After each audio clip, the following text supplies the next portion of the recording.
1. Jelaskan definisi sarana dan prasarana. Sarana adalah segala hal atau alat yang digunakan untuk mendukung fasilitasi kegiatan atau tujuan tertentu.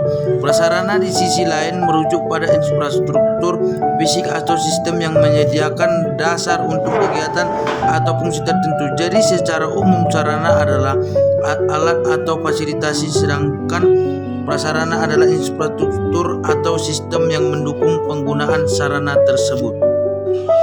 2. Berdasarkan Rutimus 3:16 dapat didefinisikan manajemen sarana dan prasarana pendidikan Kristen, yaitu segala tulisan adalah ilham dari Allah dan bermanfaat untuk mengajar, untuk menyatakan kesalahan, untuk memperbaiki kelakuan, dan untuk mendidik orang dalam kebenaran. Dengan demikian, manajemen sarana dan prasarana pendidikan Kristen dapat didefinisikan sebagai upaya untuk mengelola dengan kebijakan semua alat, fasilitas, serta infrastruktur fisik dan sistem yang digunakan dalam pendidikan Kristen dengan bertujuan untuk memperbaiki kelakuan dan mendidik orang dalam kebenaran. 3. Sebutkan prinsip-prinsip manajemen sarana dan prasarana menurut Bavada 1/2003. Yang pertama, prinsip keterpaduan. Mengintegrasikan semua aspek manajemen sarana dan prasarana agar berjalan secara efisien dan efektif. Yang kedua, prinsip keberlanjutan. Memastikan bahwa pengelolaan sarana dan prasarana dilakukan secara berkelanjutan untuk mendukung keberlangsungan operasional dan mengembangkan jangka panjang. Yang ketiga, prinsip keselamatan.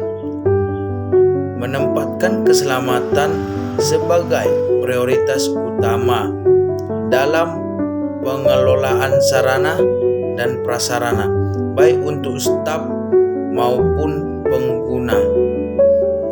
Jelaskan bagaimana perencanaan dan pengadaan yang ideal bagi sekolah Kristen berdasarkan kitab suci.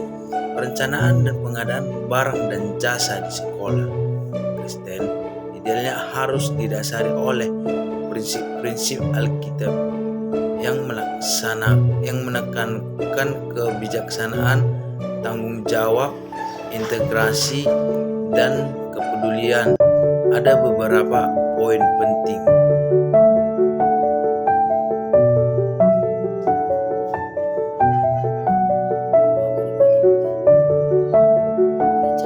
Perencanaan, visi dan misi. Perencanaan harus selaras dengan visi dan misi sekolah Kristen yang berfokus pada pengembangan karakter Kristiani dan pelayanan kepada. Selanjutnya, kebutuhan.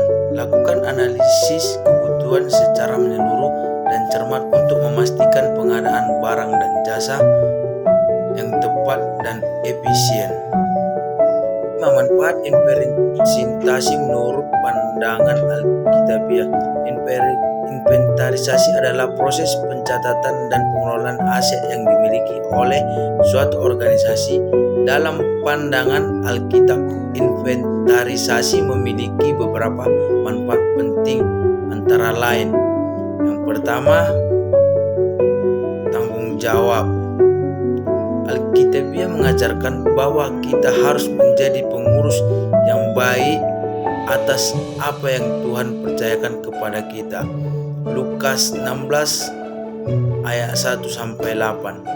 Inventarisasi membantu kita untuk mengelola aset dengan bijak dan bertanggung jawab, memastikan bahwa aset tersebut digunakan untuk tujuan yang sesuai dengan kehendak Tuhan.